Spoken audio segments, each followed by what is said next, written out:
Good evening. Welcome to a special edition of the Queen's Grapevine. This is your host, Wallingford Lee. Tonight in the Queen's Grapevine, we want to talk about Women History Month Part 2.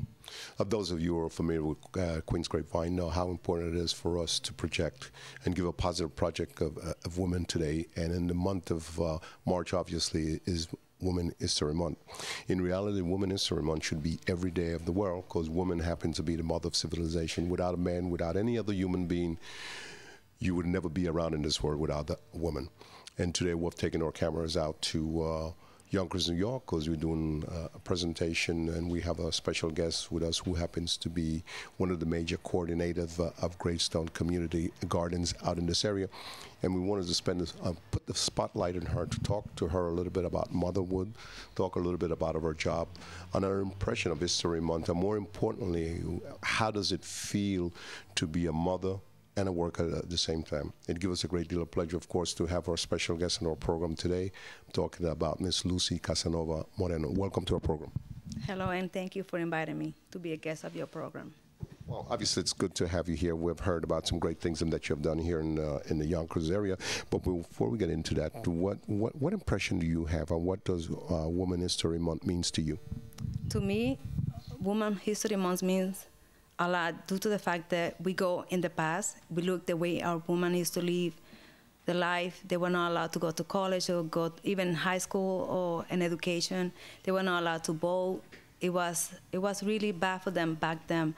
Eventually, as time passed on, nowadays, a woman month, it means a woman month because they have succeeded in so many ways and so many areas that is amazing.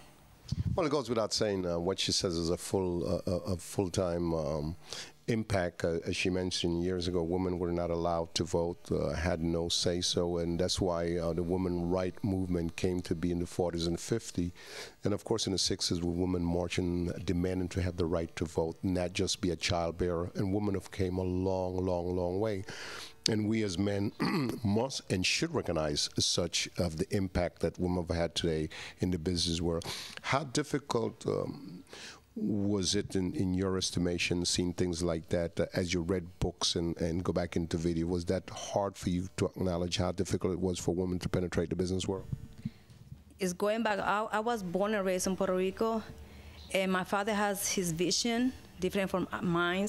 So for him, a woman was to stay home, her mom, to do dishes and clean the house and take care of the youngest brother. And to me, that was like kind of annoying because I thought that we can do better. So I thought always say, oh, because we women, we had to stay home because that's the way it was teach for them.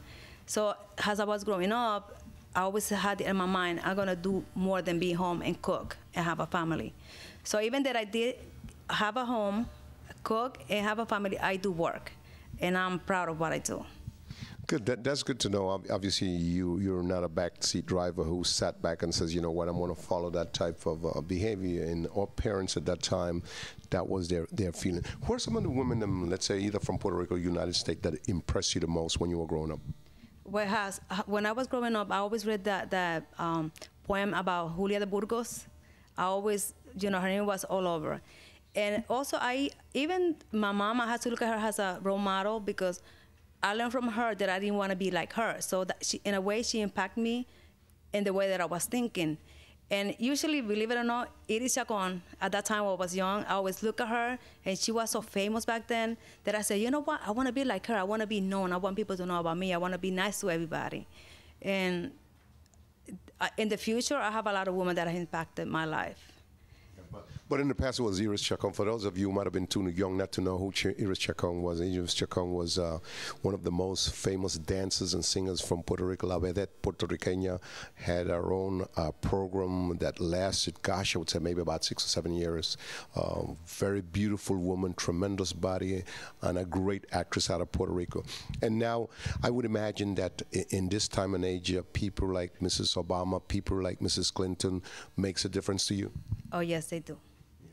Well, these are very strong women, and that's what they represent, and obviously they're very educated women. But you just shocked me when you mentioned Iris Chacon, because that reminds me, I used to watch that show so much and how important that was to me. Now, tell us a little bit, just exactly what do you do on your job and what are your responsibilities right now?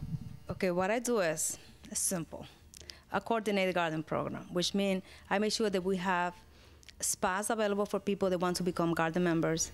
I had to provide education about gardening to children in the community, sometimes adults, because believe it or not, we have surprises. We have people that want to do gardening and they have no idea what to do. I do go to the schools and we do programs in 3 different schools in Yonkers. We provide services besides doing gardening. If somebody has problem with the DSS, so we sign papers and we call them, we refer people to different places. We refer seniors to senior citizens. Wow. So we do, it's more than a garden, it's more like a community, it's involvement. Yeah. When we talk about gardening, what type of things are you bringing out to the children? Are we talking to them how to probably plant things, how to grow things, why the earth is important, why the ground is important, and how to go about these things? Okay, the first that I want them to learn is about how to love nature. Okay. Because when you love nature, you love everything else. What we do is we introduce the garden project. We told them, about gardening, if they have any experience in doing gardening. We talk about the compost pile, because that's the way you create new soil. We talk to them about eating the right food, like healthy. We talk about good energy and bad energy. That's the way we talk to them because it's easy for them to understand. And then we talk about seeds, because without seeds, there would be no plants. So, it's an education about everything. In a simple way, we teach them how to care for earth, how to care for themselves. And that's good to know, because the best time to bring these type of thing to youth is doing it when they are extremely young. It gives them a foresight to respect the ground, the earth, and also how much the earth can produce and whether you can live from it. And the important thing, how committed to that is the Yonkers community to that type of things that you're teaching the youngsters? I think they are very involved.